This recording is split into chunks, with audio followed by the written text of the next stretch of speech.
Olá, como vocês estão? Esperamos que todos estejam bem. Sou Viviane, professora de cidadania, e para o nosso encontro com cidadania de hoje, nós vamos falar sobre, como o título diz, Esperançar com Paulo Freire.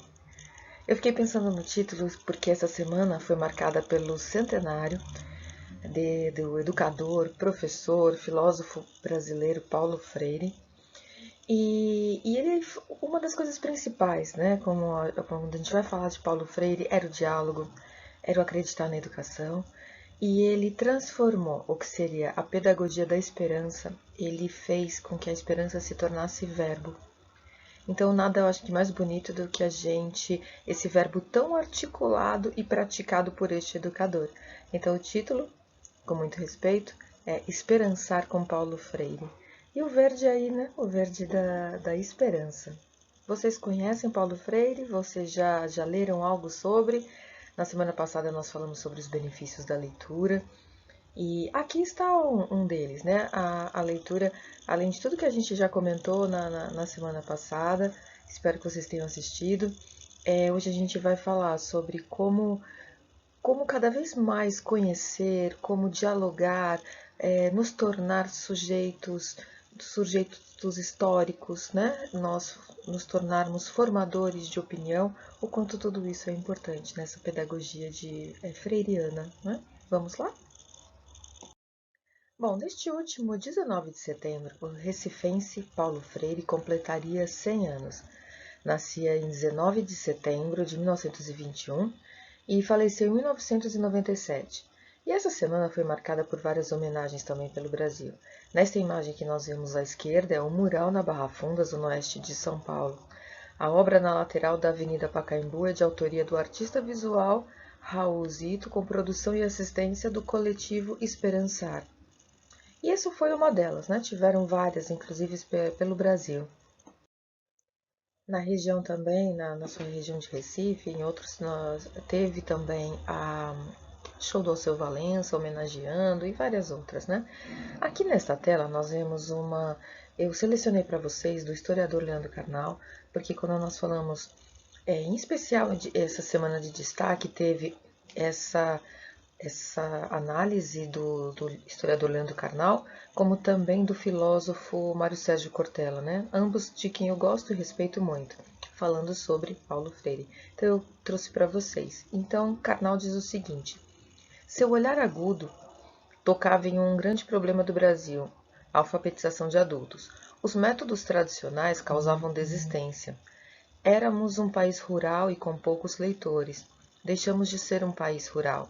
O quadro foi mudando lentamente ao longo do século XX, sem nunca ter conseguido eliminar a gravidade do analfabetismo total e do ainda não calculado analfabetismo funcional. Paulo Freire concebeu um modelo de alfabetização novo em que os alunos deixaram de ser receptores passivos de uma escola informativa, baseada na memória e com a autoridade do professor. Escreveu sobre suas experiências, inclusive sobre alguns fracassos que motivaram aperfeiçoamentos no método. E ele finaliza: tenho encontrado defensores e detratores apaixonados na obra do recifense. Encontro bem menos leitores. Lanço o desafio, cheio de esperança, no centenário dele. Antes de defender ou atacar Paulo Freire, leia dois livros dele ao menos. Educação é algo muito sério. Paulo Freire encarou o gravíssimo drama do analfabetismo. Hoje, vivemos outro tipo de drama, pessoas que possuem a capacidade de ler e se recusam a fazê-lo. Freire dizia que a esperança é um ato revolucionário, e eu acredito nisso também. Bom, Paulo Freire ele tem inúmeros livros como nós vemos. Se vocês fizerem uma pesquisa no Google, vocês vão encontrar muitos. Eu selecionei apenas esses três, né? Que acaba sendo ali uma referência. Em especial, a gente destaca, eu diria que assim, o seu carro-chefe, tá? É o Pedagogia da Autonomia. Foi ele que, em especial, a gente estudou muito. Quando eu fiz o curso de História, a gente estudou muito Paulo Freire, a gente praticamente dissecou a sua obra nesse Pedagogia da Autonomia. Ele defendia uma educação ampla que não apenas ensinasse a ler e a escrever, mas também desenvolvesse o espírito crítico, criando condições para que cada um desenvolva o seu próprio pensamento. e atue de forma consciente na transformação da sociedade. Em muitas aulas de cidadania nós falamos sobre isso, nós sermos sujeitos pensantes. Cada um de nós é um sujeito histórico, cada um de nós tem uma própria bagagem, tanto de história quanto de vivência, né? Então, esse termo é forte e é belíssimo. Educação, no pensamento freiriano, não é uma transferência bancária, no seu dizer, essa expressão é dele, em que o outro lado só recebe, passivamente e decora, mas sim uma via de mão dupla, uma construção coletiva. Nas aulas presenciais, em que a gente está vindo de algumas aulas, né, em que o Vlad nos conduziu a muitas descobertas, desde sensação, percepção, emoção. Depois nós fomos para o aprendizado mútuo da dedução, da indução, e ainda nós temos um caminho a seguir nesta construção. São aulas riquíssimas, que ainda vem muita coisa boa por aí. Então, assim, o seu método, o método Paulo Freire, o método freiriano, né? Aqui a gente teve destaque também pedagogia da esperança, tem pedagogia do oprimido, são vários livros que nos provocam no sentido muito positivo. O seu método, o método Paulo Freire, chamou a atenção de muitos intelectuais na Europa e nos Estados Unidos que até hoje o seguem, acabam seguindo seus princípios do que ele acreditava como a educação, como prática libertadora, como diz o título aqui desse último livro. Bom, neste centenário, né, nós temos de Paulo Freire, nós temos muito a refletir sobre a educação no seu viés, né? Principalmente quando fomos mergulhados no modo online no início da pandemia e que agora nós estamos no ensino híbrido.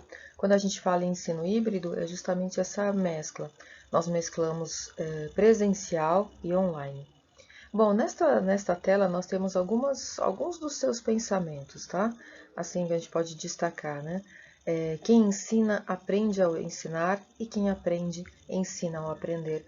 Isso é maravilhoso, porque quando ele já falava que nós somos essa questão da incompletude no sentido mais do que positivo, que a gente nunca para de aprender, a gente nunca para de ensinar. Como também, sem a curiosidade que me move, que me inquieta, que me insere na busca, não aprendo nem ensino. Ele dizia que nós devemos buscar trabalhar e instigar essa curiosidade, ele chamava de curiosidade epistemológica, que significa o quê? Não é aquela curiosidade apenas onde eu tive um momento de curiosidade, mas pronto, fiz só uma pesquisa, mas parei por aí. Não, é aquela que te aguça a querer aprender sempre mais, é aquela que vai me levar a pesquisar ou que eu vá me aprofundar em algum tema, essa curiosidade que nos torna pessoas diferentes, né?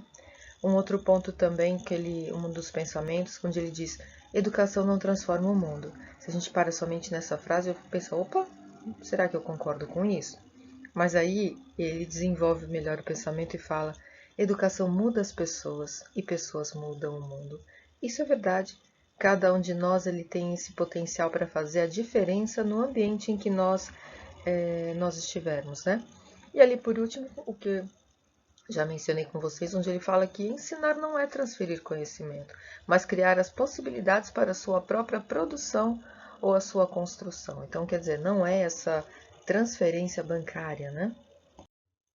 Bom, e finalizando então este nosso encontro, vamos frisar que essa imagem, né, do Google, ali com Paulo Freire, e o que ele despertou de luz. Ele deixou essa semente, ele é atemporal, né? Então, falar em Paulo Freire é falar em pedagogias, é falar em esperança, é esperançar, mas ainda é falar em diálogo. Este é o ponto principal, e no que eu acredito muito. Com seus alunos, que era preciso ouvir e trabalhar em conjunto. Ele dizia, não há discente sem docente, e vice-versa, ou seja, não existe professor sem aluno, nem aluno sem professor, e que nós estamos em constante aperfeiçoamento. Fica a sugestão também para a exposição gratuita, é importante falar que ela é gratuita, que o Itaú Cultural inaugurou neste último sábado, dia 19, a Ocupação Paulo Freire. O Itaú Cultural fica localizado na Avenida Paulista, 149. Quem utiliza metrô pode usar a linha azul, descer na Estação Paraíso, ou então utilizando a linha verde na Estação Brigadeiro. Ali vocês encontrarão uma linha cronológica e também um pouco da sua vida familiar. Eu vou me programar, estou pensando também já em ir. Eu indo, depois eu vou tirar algumas fotos e compartilho com vocês também. Então, por hoje é só. Fica a dica para a gente saber mais sobre Paulo Freire e essa busca de sermos sempre pessoas melhores, né? Seja na forma no profissional, no familiar, em todos os ambientes, tudo que envolve a minha pessoa, tudo que envolve o ser nosso de cada um.